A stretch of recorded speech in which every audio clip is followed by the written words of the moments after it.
Hi, Kim. How are you today? I'm great. Great. Lovely day today. Really. It's been it was all of a sudden went from hot summer to great fall weather like overnight. So loving it. Yes. Yes, it is like in the 70s here on the East Coast. So, yeah, I think we didn't really have much of a summer. I mean, it was hot for 6 weeks and then now I think we're in fall. Yeah. So, um, yeah, we'll see how all this goes. So, Kim, thank you very much for joining us and thank you for helping us spotlight food, fire, and knives. The As I shared with you, the name of the company really kind of piqued my interest because that just doesn't seem like a great combination. I mean, food and fire, maybe food and knives, but the combination. So we're going to talk a little bit and find a little bit out more about uh, the business and what you do and how it impacts the community, but also how for you it isn't all about business. How hmm things, what impacts and what value you hold dear beyond the bottom line. Sure.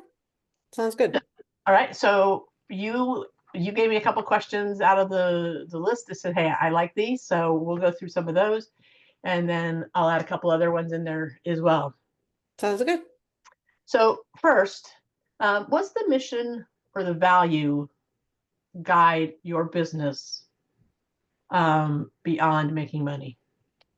Yeah, so I mean the company was founded by an exec chef. So Mike Castiello started the company and the whole reason he did very simply is he was working, many hours in the restaurant, burning out, and he started getting some people asking him to do gigs on the side, go to their house, cook for them. They loved his food.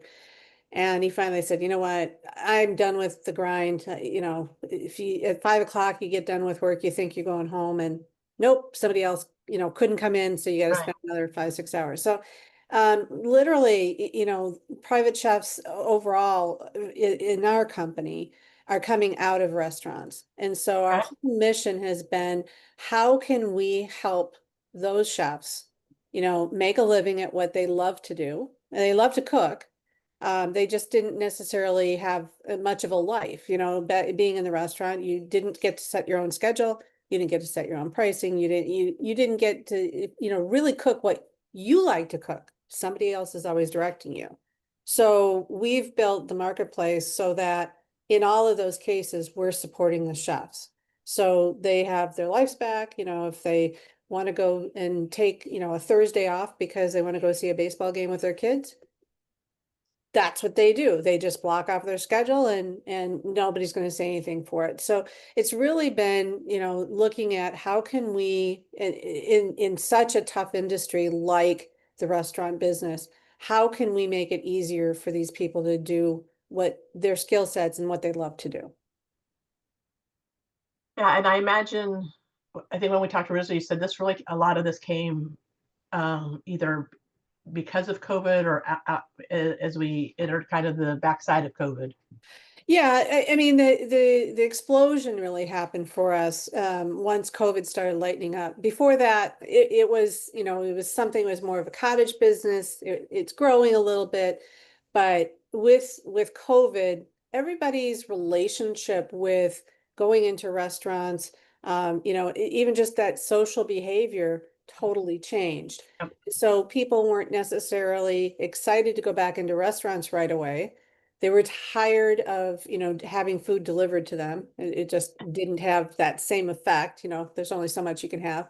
And so people started experimenting with, bringing in a private chef to do that. So we happened to be in the right place at the right time and have just been growing very quickly ever since as people learn about what this is. It's no longer something, well, oh, I can only have a personal or private chef if I'm an ultra high net worth individual, and they've got, the whole silver service and they're at their house and it's all very formal. Right. The whole mode of having a private chef come in has become much more, it's something, oh, here's an experience. We're now, rather than, maybe we're not going to Disney World, maybe we're, having a private chef in. And that same experience, having that ability to see an expert chef in what their element is really wonderful. I can imagine. I know some people who have done this, and they said it's just a wonderful experience. So Yeah. and it's a way. It's, if you've got to do staycations, it's a great way to treat yourself. Well, even if it's you're going on vacation, think about it. If you've got, 5, 6 adults and you've got a couple of kids, let's go to a restaurant with that. Yeah, It's not all that much fun. So, being able to have the kids can run around the yard or do whatever they're else, and the adults can enjoy, a level of dining that they want to do. And in most cases, the adults will say, "Hey, can we bring mac and cheese or burgers or something, kid-friendly food?" So right, the kids are fed too. And right. but the adults are getting adulting food. So it's Ah, it's it's a nice mix. that is that is. So I'm sure with all the people that you guys have cooked for, and you have done some of the cooking for some of these folks. What's the most unexpected lesson that you've learned from a customer or a client? Unexpected lesson. I mean, I grew up in customer service. Most of my career has been somewhere in customer service. So that part never really surprised me. I think what surprised me the most is how quickly they would bring the chef as being part of the family. It's an experience, but it's community, and so bringing a stranger in, and by the end of the night, the write-ups that we get, it's amazing when I read through what the reviews are that come in, because they talk about the communication, or what it was with the special experience. Oh, I had a birthday party, or we were celebrating an anniversary, or even celebrations of life, you know, having people come in and be part of that community. It's just surprising to me how quickly it was like, oh, you know what? And I'm going to have them the next time I go to this city, or the next time I'm going to do something, I'm going to book that chef. It's not okay, I'm going to just try a different chef. They get very attached to those chefs. And that is something that yes, you have people that love certain restaurants and always go Right, there. Maybe yeah, they get to know the chef, maybe, but it's more right. about the restaurant. But this is, we learn about their kids, we learn about, their dogs, their cats, whatever's going on. And it becomes, the oversharing sometimes. I'm just amazed, because we see a lot of that. But we take that with, being very sensitive to it, that people are comfortable enough to share those type of secrets with us, and Right. know that we're going to take it and be careful with it. It's very humbling. It is. It has to be very rewarding. And for the chef walking into that home, walking in as a stranger and leaving feeling like they're part of the family has to feel really good. Yeah, it does. Yeah. Um, you guys have dealt with a lot through the years. So, what's been one of the most significant pivots or the pivot moment?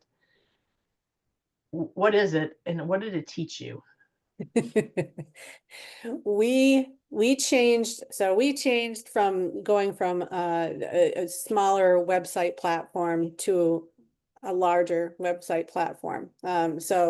And we made a bunch of changes, thinking, oh, this is going to be exactly what the customers want, and the website's going to be great. And we are a poster child for how to do everything a little bit more challenging. And so it was one of those where you kind of stumble, and then you wake up the next day and go, oh my gosh, what did we do? And now what are we going to do? And so sitting there and looking at this going, oh my gosh, we've kind of put ourselves in a bit of a pickle. How do we grow back out of it? And Mike is a really great CEO, and has just been a really great partner, just the business partner side of things. And the two of us every single day, during that hardest time, we kept on we just got to pick ourselves up, put our big girl in big boy panties on, and you know, we're gonna get through this. And it's been a year now since we did that, and you know, we've come back stronger. And I think it's the resilience. And what was the most thrilling part of that whole thing is our chefs didn't abandon us. Our chefs were like, we believe in the concept, we believe in, you know, what you guys are doing. This is a bump in the road. Just make the fixes and we're okay. You know, sometimes some days their reservations didn't work quite the way they were supposed to, or you know, something didn't show up on their calendar or it disappeared off their calendar. You know, in this day and age, you can easily say, hey, you know what, I'm abandoning ship. This is kind of not a good show. We didn't lose our shops. They were stuck it out with us, and so you know, I think that relationship also it's so humbling. But it was a pivotal moment that, you know, we could have just said, okay, this is just too hard. We're walking away. We're Yeah. done. And instead we were like, okay, we're going to make this work. And the days that we might have felt a little bit down, our chefs came and made us feel better about it. And that helps. Yeah. I know it can be very humbling when you're getting feedback from people, and it sounds like your chef stuck with you between your clients and your chefs. They gave you the feedback of how to get it where they needed it to be, so that it was easy for them to use, Yes. and certainly they could support the business. Yeah. It's not always easy though, right? So No. other than this one, think of a time when you got some very meaningful feedback from a client or a team member. Mhm. Uh, what was it, and how did you take it? Um, you know, I think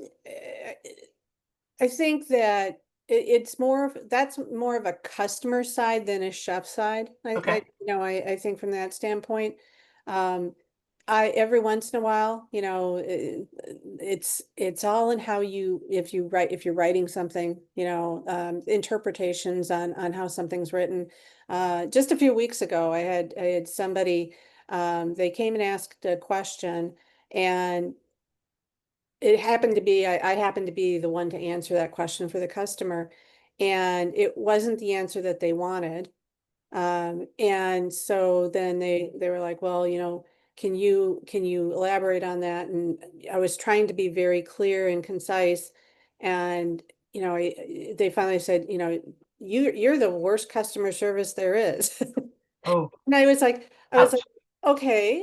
I am like, could we get off of email, you know, and Yeah. let's get on a phone call, because I you know, I was kind of floored. I kept reading through what I'd written. I'm like, how did this get taken the wrong way? And I was lucky enough that the customer wanted to talk. And then, you know, once we got on the phone, it was going through and clarifying what the questions, Sure. and it ended up being an acceptable and a good answer. She was actually happy with the answer at that point. But it really, you know, what can be put in the interpretation, you know, I don't think she was having a great day that day. And so anything that was being written that's, you know, I don't know. You know, I'm going to keep on working. I think there's honing that written piece every time. Yep. But it's a matter of once you see something going south, the pivotal moment for me was, and I probably didn't do this years ago, is pick up the phone. You know, if it goes Right. back two times, pick up the phone, you know, and Exactly. just take care of it. So that's been, you know, that's just even a recent learning moment, you know, and I hope that as people know, learn and know more about us, you know, we really want to be very customer focused. We didn't set up the website. We've got a little bit of automation on the front end for FAQs and things like that, but our customer service, they're not bots. We prefer the human interaction just because we're trying to make sure that we keep that humanness about it. Um, so then it's back to how do you make sure that you're emoting and you're writing stuff that, you know, doesn't tick people off. You know, Kim, it's, I have the same philosophy. I worked for somebody who said, after two exchanges by email, if you're not getting anywhere, either you go talk to them or you pick up the phone and you have a call, because there's so much room for unintended tone or innuendo, or depending on Mhm. someone's day, that things can just go south really quickly. So that was always their rule, is that if you've had more than two exchanges, Yep. that's it, you're done with email. And it's a good rule because you don't know.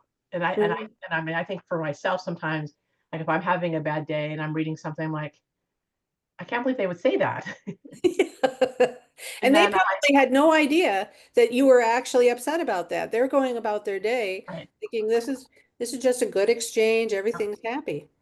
Not always the case.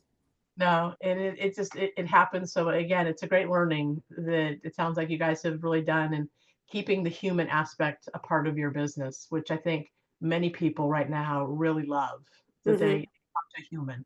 Oh, I can't tell you how many times customer service gets, well, because we have Slack, so we message back and forth, and they'll say, just got a phone call, and the person thanked me at the end of the call that we answered the phone.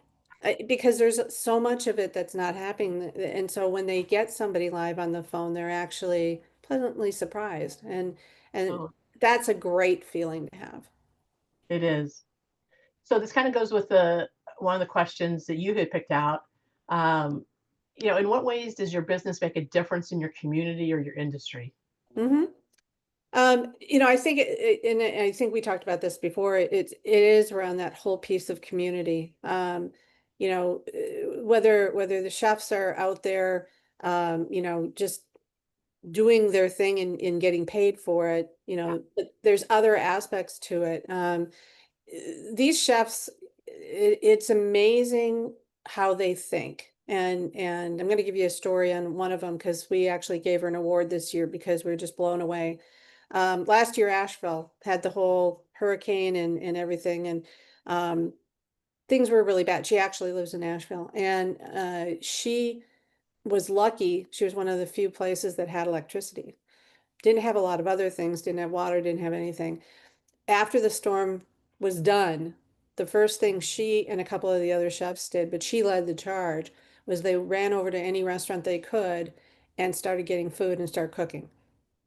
And we're just, because they knew the food was going to go bad because there wasn't anywhere. So how fast can you get that food? And then all of the people that actually needed it, their houses were damaged beyond repair, or, whatever the case was. We see it every time there's some major event happens in these local communities, the chefs are like on the front lines. They drop what they're doing. Well, a lot of times, again, if the houses are damaged or, there's something bad like the whole hurricane situation, they don't have jobs anymore anyways. So, but rather than sit back and go, oh my God, how am I going to take care of myself? They immediately jump into how can I take care of the community? How can I do something to help? And it's food, feeding and making sure those things. Mike, our CEO, he jumped in a car, threw as much as he could in the back of it. He actually lives in Philadelphia and snuck through the lines because they weren't supposed to go there. But he needed to be there, so he jumped in for a few days as well. I happened to be a lot further away, so I couldn't get there. But he immediately jumped in and was like, okay, I'm bringing as much water as I can, whatever I can bring in. And then they sat there and they just sat in front of hot grills all day cooking and handing out food. And that makes such a difference. Yeah. It, I mean, people really appreciate that.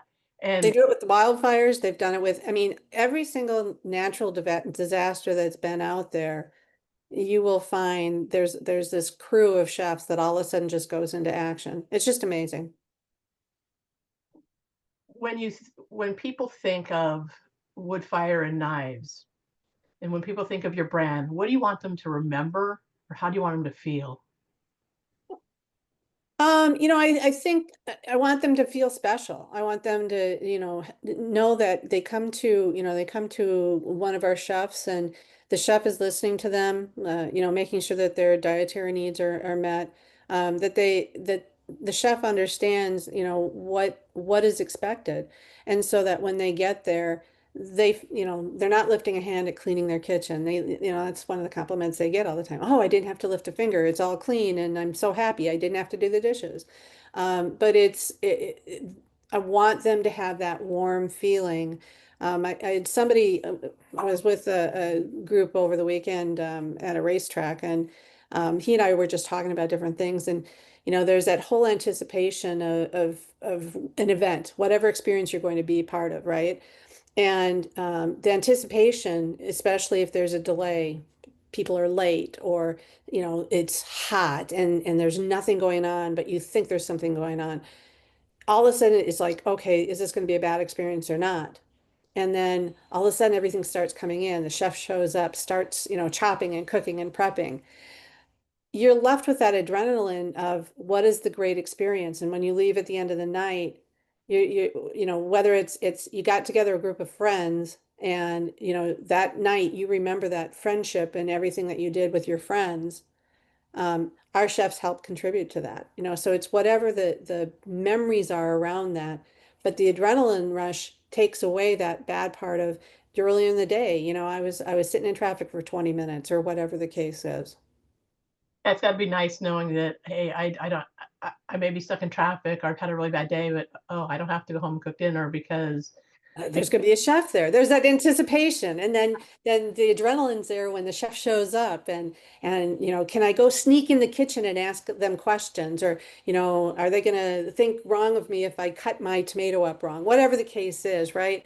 It's just that whole it brings a smile to your face every time you think back to that night. That's the type of experience we want to see people have, and remember, it's our chefs that are making that happen. and that does make such a big difference is you when you leave, you have touched a family, you've touched a group, you have impacted people, and whether it be through the hurricanes or fires or any unfortunate catastrophes like that, or coming into somebody's home and cooking for them for whatever reason, an anniversary, a party, just a dinner. You Well, know, and think back to, I'm going to ask you a question. Think back to your friends having the private chef experiences that they've had. They've brought it back to you to tell you the story. And if it wasn't an exciting story, you wouldn't hear about it. no, exactly, and they're all great stories. They are. So, yeah, you don't hear about the bad chefs. But you hear about, the unbelievable meals that they create and how much fun it is, and it's an experience. I mean, it's you know, they were on vacation. So it is. It's a great experience. Mhm. And yeah, I've never heard a bad story. So that tells you something about having a private chef. So Kim, there's a lot of different aspects of running a business, and while every business there's a lot of similarities. What's something that most people don't see behind the scenes of running a business or running your business? Um, I think it's the coordination. I think one of the things that people but you really don't know until something happens. Um, you know, if you've got a chef and they get in a car accident, or they get sick, or they get COVID, all of those things happen all the time, and knock on wood, we've been very lucky on any accidents. Our chefs haven't been severely hurt or anything like that. We've had a couple of challenge circumstances, but overall, what happens behind the scenes when a chef gets hurt or gets, something happens to them and they can't go do that dinner. What we do behind the scenes, we're immediately putting out the all help call. Hey, can somebody, jump in and take care of this dinner that night? And that in itself it's it again, it just states the obvious of, not obvious to you guys, but to us, of how much these chefs care about what they do. I would say probably 95% of the time, I'm able to find a replacement chef on very short notice. They'll When move things around, because they don't want to let that customer down. And they're 1090, they're, they're contractors. They're not our employees, but that they jump in and say, yep, you know what? I'll make sure that that customer is taken care of. The coordination that happens behind the scenes and, basically the heart attacks that you have when you have to do those. That's it's not visible to the world at all. But the chefs really help with that part too of saying, yeah, we'll relieve the stress. We'll take care of this. I had somebody 2 weeks ago tested positive for COVID that morning. She woke up, she had a dinner the night before and she was feeling okay. She woke up the next morning and just wasn't feeling great. So she went and took a test, tested positive. So then there's the whole, go notify the people the night before and, which is now a new part of our lives. We never did this, years past. That's not what any human had to do, right? But we were able to find a chef to get over, and get that place taken care of. And in that case, the customer came back so happy because they were auto or immunized compromised. I say it wrong, but their not immunization, but they're Compromised. yeah, they're compromised. So that they would have been very, very much at risk Sure. had she thrown on a mask, even had she thrown on a mask and said, "Oh, it's COVID, it's okay, I'll just wear a mask." They appreciated the fact that we said, "Nope, that's not what we're going to do. We're going to go try to find somebody," and we found someone, and they said it was a great evening. That's great, and that I think is what, I, yeah, I don't know if people expect that, but absolutely they appreciate the effort and appreciate knowing that you're just as concerned about their well-being as you are about your own people's. Yeah, every once in a while we get someone who, really they're upset that they didn't get that chef. And especially when it's something where a car accident, especially sick, you don't want somebody sick with you. And I'm like, I'm not sure how I can't manufacture them being well. Right. I'm sorry, but so sometimes people get a little upset. They're like, we wanted that specific chef, and I said, give the next chef a chance. These are exact chefs. They can, have just an amazing meal. The same menu that you had. Don't have to even change it. They'll come in and they'll give you their interpretation, but you're not gonna feel bad about it. Yeah, have you ever had a chef in that case that goes in as like the fill-in and they like that chef better? Yeah, yeah. Right. Yeah, they're like, okay, this was a good choice. You're right. So, We trust, yeah.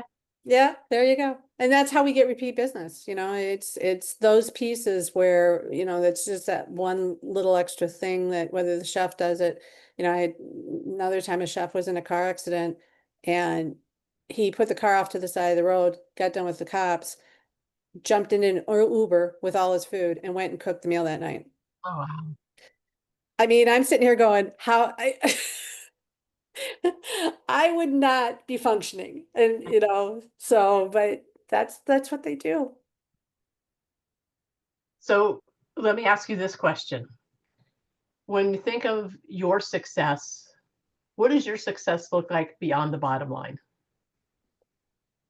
You know, so I'm in the pay it forward part of my life. There's whole lot of careers out there that have a lot longer life than mine is. So my way of success at this point is, you know, and it can be anything is it chef wanting coaching on how they should handle a question from a customer? Is it I had a chef the other day say, look, could you sit down with me? I just need to get my finances in order. I'm not tracking things the way I should. you know Help me with my budgeting, not for business. He was like, I've watched you. He's known me now for 4 years, and he's like, I really would love to understand how you get this done because you're successful at what you're doing. Me giving him a half hour of my time or whatever it takes to put him on that road, I get nothing, no money out of that. I mean, it's pure, how do I pay it forward? And every time I'm able to do one of those sort of things, That it just makes me happy. And I can cheer a chef that's all of a sudden had a new accolade. They've gotten on a TV show or they've, you know, I get to celebrate those little events as well. Talking about a race, I had a chef had never gone to a race before, went to the race, just was so excited. He was cooking for a race team. So had to take care of them, their heart and soul, and make sure they had healthy food, not eating, the bad food that's at the racetrack. So he's cooking for them. They came in third on the podium, which is huge. In racing, that's a big deal to be on the podium. And they actually put out in social that he was part of their success. Um, Ah, I recommended that they use him. So there's another, this is just like, oh my gosh, he's getting the accolades for this. It's not necessarily Food, Fire, and Knives it's that chef is getting that. And I think those pieces just it makes my life fuller that we can help do something like that. that's wonderful. And for you, and I share your passion with this of paying things forward and doing something that somebody's maybe done for you. Um, it's very exciting, and I can see the passion. You talk about this, you light up when you talk about being able to do things and pay things forward for people. So, Kim, I'm confident you're going to continue to do that. I hope so. I'm healthy, so I'm going to keep going. Yeah. We will put the link to Food, Fire, and Knives in the post here. How can people, other than your website, how can people reach out if they're interested in hiring a chef? Yeah, they can reach out at contact@foodfireandknives.com. That's our email address. And otherwise go out to www.foodfireandknives.com. Okay. So, folks, if you're looking for a wonderful meal with some great chefs that can come into your home, or if you're going on vacation and you've got a home, your rented place, uh, sounds like they travel everywhere. So, um, sounds like a wonderful experience. Kim, thank you so much for your time, and thank you for sharing a lot of things that you have done in um, what your chefs do and how they touch everybody. That's just so good to hear. Yeah, we're all humans. We all, we all need to eat. We all need to enjoy, and I think we all need to really be part of a community. And I just hope that we can continue to do that. It's wonderful. Thank you so much. And folks, the links will be below if you're looking to hire a chef or want more information. Please click below.